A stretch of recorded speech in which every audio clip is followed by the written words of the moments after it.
गोळाच झाला याचा. ते सावकाश.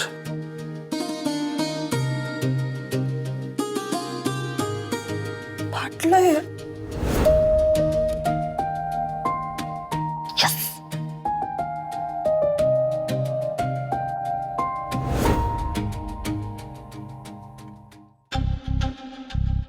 हे नाही जमणार मला. ती राजाशी बोलली होती ना, ते खरं आहे. मी फक्त पोळी भाजीच बनवू शकते. हे सुशी आणि हे डिमसम नाही जमणार मला.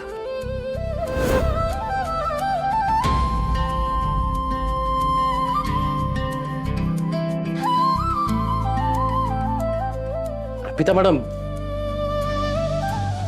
ऐका ना, हे बघा, हा तुम्ही शिजवलेला भात आणि वरईचा भात सारखाच आहे. हे डिमसमसाठी लागणारं पीठ आणि गव्हाचं पीठ सारखंच आहे ना. फक्त पदार्थाचा आकार आणि रूप बदलतं.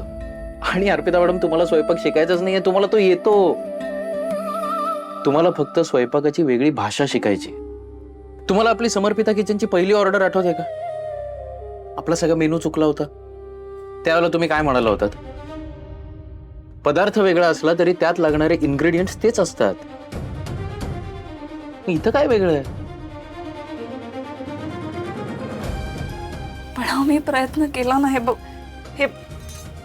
बघा ना, काय झालंय. नाही बघा अर्पिता मॅडम, आता आपल्याला वुडन स्टीमर हवा होता, पण त्या जागी तुम्ही मराठमोळा स्टीमर तयार केला. अहो, ते सोपं होतं आपल्या मोदकांसारखं. पण हे सुशी मी हे असं कधीच काही बनवलं नाहीये आणि हे नाही जमत आहे मला. मी प्रयत्न केला ना. हे बघा ना, नाही जमत आहे. या सुशी सारखा एखादा मराठमोळा पदार्थ असेल ना, जो तुम्ही बनवला असेल कधीतरी बनवला असेल. सुशी सारखा मराठमोळा पदार्थ.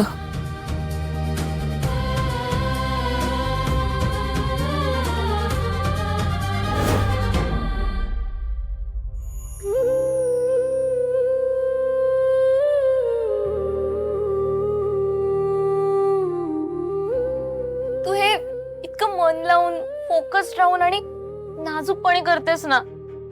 आय ट्रूली फील कुकिंग तुझ्यासाठी मेडिटेशन आहे. आहेच. आपण म्हणतो ना, अन्न हे पूर्ण ब्रह्म असतं. मग स्वयंपाक करणं त्या पूर्ण ब्रह्माची सेवाच झाली ना. आणि निकू, तुला माहितीये का, जेवण ना त्यातल्या मसाल्यांमुळे किंवा एखादीच्या हाताला चव आहे म्हणून चांगलं नाही बनत.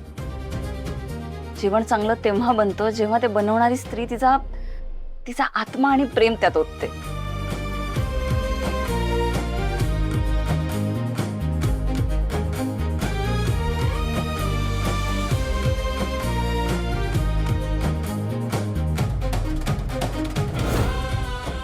अळूवडी. आळूवडी?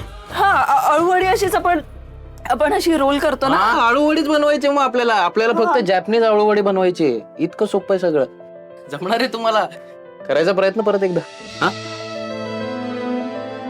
हा, हे जरा मागे थांबा. हे अळूवडी अशीच करतात ना. लक्षातच नाही आलं माझ्या. थांबा.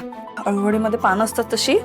आधी ही शीट, ओके, ही याची बाजू वर आणि ह्याचा काढू. आता भात लावायचा याला.